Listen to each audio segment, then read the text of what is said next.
ओम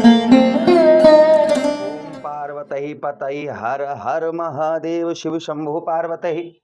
ओम नमः शिवाय। प्रिय मेष राशि के दर्शकों, 3 मार्च को जो ग्रहण लगने वाला है, इससे आपके जीवन पर क्या प्रभाव पड़ेगा, ग्रहण के दौरान आपको क्या करना है क्या नहीं करना है, ग्रहण कितने बजे से लगेगा, सूतक काल इसका क्या होगा और कहां कहां पर यह दिखाई देगा, हर एक बात की चर्चा करेंगे। और इस ग्रहण से लगभग आगे 1 महीने आपके ऊपर क्या प्रभाव पड़ेगा, क्योंकि आपके पंचम भाव पर यह ग्रहण लगेगा, जहां पर केतु महाराज भाई जो केतु होते हैं, केतु चंद्र को ग्रहण लगाते हैं और राहु जो है वह सूर्य को ग्रहण लगाते हैं। ठीक है, अब यहां पर जब के चंद्रदेव आपके पंचम भाव में पहुंचेंगे, अर्थात ये जो ग्रहण लगेगा ये कौन से दिन लगेगा, यह 3 मार्च को लगेगा। जैसा आपने यहां पर लिखा है, 3 मार्च को 3 बजकर दोपहर में 3:20 से यह ग्रहण प्रारंभ हो जाएगा और साथ ही साथ ये शाम को 6:47 तक रहेगा, जिसका सूतक काल, क्योंकि सूर्य ग्रहण जब पड़ता है उसका 12 घंटे पहले सूतक काल लग जाता है, और जब चंद्र ग्रहण पड़ता है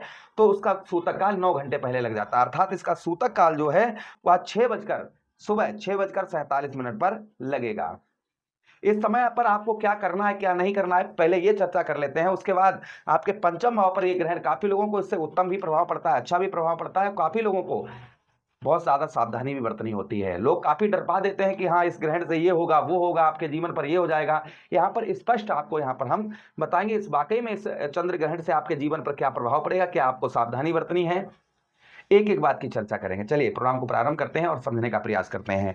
ये प्रोग्राम आपके लगन पर आधारित है, आपकी चंद्र राशि पर आधारित है, और साथ ही साथ होली 3 मार्च की है या 4 मार्च की है, फाल्गुन जो फाल्गुन पूर्णिमा है वो कब से लगेगी, यानी कि ये प्रोग्राम आप देख लेंगे, उसके बाद फिर दूसरा प्रोग्राम देखने की जरूरत, हर चीज आपको इसमें हम क्लियर कर देंगे। यानी राशि फल भी बता देंगे, क्या करना है आपको क्या नहीं करना है, कब होली है, हर एक बात की चर्चा करेंगे। चलिए प्रोग्राम को प्रारंभ करते हैं और क्या उपाय करने हैं आपको जिससे इस ग्रहण का प्रभाव अशुभ आप पर ना पड़े, एक एक बात की चर्चा विस्तार पूर्वक अच्छी तरीके से हम अपने मेष राशि के दर्शकों के लिए इस प्रोग्राम में करने जा रहे हैं। ये प्रोग्राम आपके लगन पर आधारित है, आपकी चंद्र राशि पर आधारित है। आपको दोनों चीजें नहीं पता, मेरी लगन क्या है मेरी चंद्र राशि क्या है, तब वह स्थिति में इस प्रोग्राम को आप नाम राशि पर भी देख सकते हैं। चलिए सबसे पहले आप समझ लीजिएगा, यह जो ग्रहण है यह फाल्गुनी यानी पूर्वा फाल्गुनी नक्षत्र में लगेगा। ठीक है, कौन से नक्षत्र में, पूर्वा फाल्गुनी नक्षत्र में लगेगा।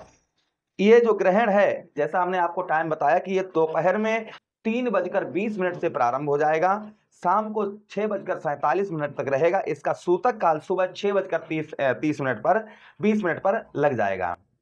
अब जब सूतक काल लगे उससे पहले भोजन आप बना, क्या क्या आपको करना है पहले ध्यान से सुनिएगा। आपको उस सूतक काल से पहले आपको क्या क्या करना है और सूतक काल के बाद में क्या करना है, पहले ये थोड़ा सुन लीजिएगा। सूतक काल से पहले ही आप भोजन बना लीजिए, उसमें थोड़े से तुलसी के पौधे, यानी कि सूतक काल लगे उससे पहले ही भोजन बना लीजिए और भोजन बनाकर उसमें तुलसी के पौधे पत्ते कुछ डाल दीजिए, इससे प्रभाव अशुभ नहीं होगा। दूसरी चीज, पूजा पाठ बिल्कुल नहीं आपको करना है, मंदिर के कपाट आपको बंद रखने हैं। साथ ही साथ गर्भवती महिलाओं के लिए चाकू, छुरी, साथ ही साथ सुई या कोई निकुली धातु का प्रयोग जो माताएं बहनें हैं वो बिल्कुल ना करें, इस चीज का ध्यान रखें, खासकर गर्भवती महिलाएं। और साथ ही साथ में घर से बाहर ना निकलें, ग्रहण की जो किरणें हैं वो आपके ऊपर ना पड़े, रोटी ना बेलें, पूड़ी ना बेलें, इस चीज का ध्यान रखें। जो गर्भवती महिलाएं हैं वो इस चीज का विशेष कर ध्यान रखें। साथ ही साथ कोई भी मांगलिक कार्य ना करें, जैसे मुंडन हो गया है या कोई अन्य यज्ञ हवन कथा, ये चीजें हो गई हैं। साथ ही साथ में आपको क्या नहीं करना है, कोई भी नए कार्य की शुरुआत इस दिन आपको नहीं करनी है, इस चीज का भी ध्यान रखना है। साथ ही साथ आपको उस दिन बाल नहीं कटाना है, नाखून नहीं काटने हैं, उस दिन दातून नहीं करना है, आपको तेल मालिश नहीं करनी है, आपको इस चीज का ध्यान रखना है। साथ ही साथ जब यह ग्रहण समाप्त हो उसके बाद में गंगा जल में तुलसी के पत्ते डालकर अपने पूरे घर का छिड़काव करें। घर में जो मूर्तियां मंदिर आपके हैं मंदिर की साफ सफाई करें, मूर्तियों को स्नान करवाएं, आप स्वयं पहले स्नान करके फिर मूर्तियों का स्नान करवाएं, इस चीज का ध्यान रखें। इतना आपको करना ही करना है, जितने भी दर्शक हमारे देख रहे हैं ये आपको करना ही करना है। साथ ही साथ में जो होली जो रहेगी वहां देखिए 2 मार्च को जो है फाल्गुन महीना है पूर्णिमा है वो प्रारंभ हो जाएगी। जो फाल्गुन जो पूर्णिमा रहेगी वह रहेगी 2 मार्च को 5:55 से प्रारंभ होगी और 3 मार्च को शाम 5:07 तक रहेगी। ये होली का समय रहेगा होली मनाने का। फिर 4 तारीख को रंगों की होली मनाई जाएगी। चलिए, ये चीजें हमने आपको बता दी है, होली के बारे में बता दिया, कब होली है क्या है। साथ ही साथ अब हम चर्चा करते हैं इस ग्रहण से आपके जीवन पर क्या प्रभाव पड़ेगा। अब बहुत ध्यान से सुनिएगा। सबसे पहले आपके पंचम भाव, पंचम भाव क्या है? आपके बुद्धि का स्थान है। पंचम भाव आपके संतान का स्थान है। पंचम भाव आपके लव लाइफ का स्थान है। पंचम भाव पिता का भी हो जाता है। पंचम भाव ही हमारे ज्ञान का भी स्थान है। अब विशेषकर इसका जो प्रभाव पड़ता हुआ नजर आएगा, सबसे पहला, 1 महीने तक जल्दबाजी में कोई भी निर्णय ना लें आप। इस चीज का ध्यान रखें, जल्दबाजी में कोई भी निर्णय ना लें आप। इससे आपको अशुभ प्रभाव अर्थात इस ग्रहण का प्रभाव अशुभ आप पर पड़ सकता है। 1 महीने तक, खासकर 15 दिन तक आपको विशेषकर ध्यान बनाकर रखना है कि कोई भी अपनी तरफ से जल्दबाजी में कोई भी निर्णय ना लें। इस चीज का ध्यान रखें। साथ ही साथ में आपके पंचम भाव पर यह ग्रहण पड़ेगा तो विद्यार्थियों के लिए पढ़ाई में ये काफी उत्तम अच्छी सफलता पहुंचाएगा। ये ग्रहण जो विद्यार्थीगण है उनको पढ़ाई में काफी उत्तम अच्छी सफलता भी प्राप्त होती हुई नजर आएगी। किंतु संतान से आपको रिलेशन आपको उत्तम अच्छे बनाकर रखने की आवश्यकता रहेगी। यानी बच्चों से जो रिलेशन है वो अच्छे बनाकर रखें, उन्हें ज्यादा डांटे फटकारे नहीं, उन पर थोड़ा सा ध्यान रखें और प्रेम बनाकर रखें बच्चों से। इस चीज का ध्यान रखें। साथ ही साथ लव लाइफ के अंतर्गत आप जैसे शादी से पहले प्रेम करते हैं तो अपने पार्टनर से अच्छे संबंध आपको बनाकर रखने हैं। इसका प्रभाव आपके ऊपर अभी से पड़ रहा होगा कि अभी से आपके लड़ाई झगड़े कुछ होना प्रारंभ हो गए होंगे। तो यहाँ पर विशेषकर आपको जो ध्यान बनाकर रखना है, थोड़ा सा आपको शादी से पहले अगर प्रेम करते हैं तो उस प्रेम में थोड़ा सस्पेंशन बनाकर चलना है, थोड़ा धैर्य बनाकर चलना है, आगे फिर ठीक हो जाएगा। उसी के साथ ही साथ में पंचम भाव जो होता है पिता का स्थान होता है, तो इस बीच में पिता से भी आपको संबंध उत्तम अच्छे बनाकर रखने की आवश्यकता रहेगी। किंतु इस ग्रहण से आपके जीवन में सुखों की भी वृद्धि होती हुई आगे नजर आएगी। यानी 15 दिन के बाद में कुछ आपके सुख जो आपके जीवन में सुख हैं, उन सुखों में आपकी वृद्धि होती हुई नजर आएगी।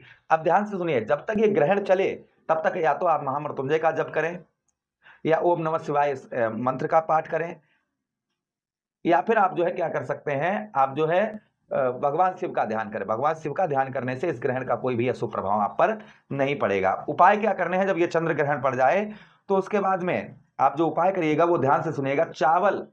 चावल के साथ में दूध या चावल दूध इन चीजों का आप दान करें जरूरतमंद लोगों को। इससे इस ग्रहण का कोई भी अशुभ प्रभाव नहीं पड़ेगा।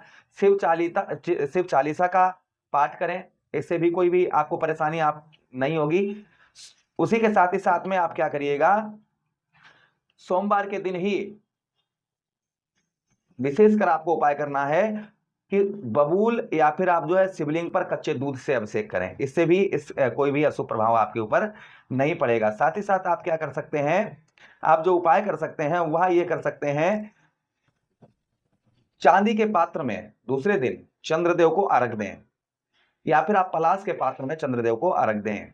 ऐसा करने से चंद्र जो है वह आपके उत्तम अच्छा आप पर प्रभाव बनाते हुए नजर आएंगे। जो आप ग्रहण चंद्र पर लगेगा उसका कोई भी अशुभ प्रभाव आप पर नहीं पड़ेगा, सिर्फ ये उपाय आपको करने से। प्रभु से कामना करते हैं इस ग्रहण का शुभ प्रभाव पड़े और आप अंदर से डरे ना, भयभीत ना हो कि इस ग्रहण से क्या होगा क्या नहीं होगा। तो जो होगा वही हमने आपको बताया कि ये चीजों पर थोड़ा सा आपको सावधानी बरत कर रखनी है, क्योंकि ग्रहण जो होता है ना वो ठीक नहीं होता है।